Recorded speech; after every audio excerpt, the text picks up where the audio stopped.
ကလေးအမိမပါဘဲနဲ့ထိုင်တက်ဖို့ဒီလိုမျိုးနီးလန့်နေသုံးပြီးတော့ထိုင်သင်ပေးလို့ရပါတယ်နော်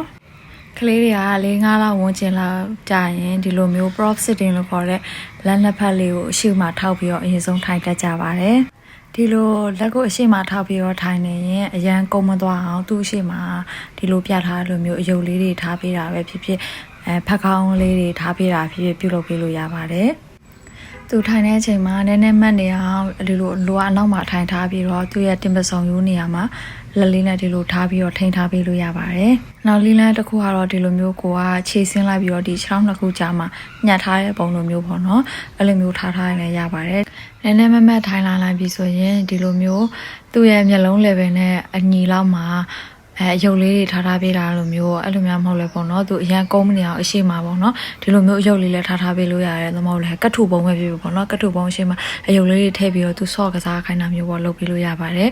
အလုံးမထိုင်နိုင်သေးတဲ့အတွက်လူကြီးကတော့အနောက်ကနေကင်ထားပေးတာဖြစ်ထိန်းထားပေးတာပဲဖြစ်ဒါမှမဟုတ်ခုနလိုတင်ပစုံရုံးနေရာလေးမှာကင်ထားလို့လည်းရပါတယ်အလုံးမဟုတ်လက်မောင်းဘေးနှစ်ဖက်လေးမှာပေါ့နော်ကွာအနေနဲ့အသင့်အနေထားလေးနဲ့ကင်ထားပေးလို့ရပါတယ်ကျွန်မဒီဗီဒီယိုမှာကြာလေသူထိုင်တက်တဲ့အချိန်မှာရိုက်ထားတော့မကင်ပေးဖြစ်ထားတာပါအခုဒီလိုနည်းလေးတွေသုံးပြီးတော့လုပ်ကြည့်လို့ရပါတယ်နော်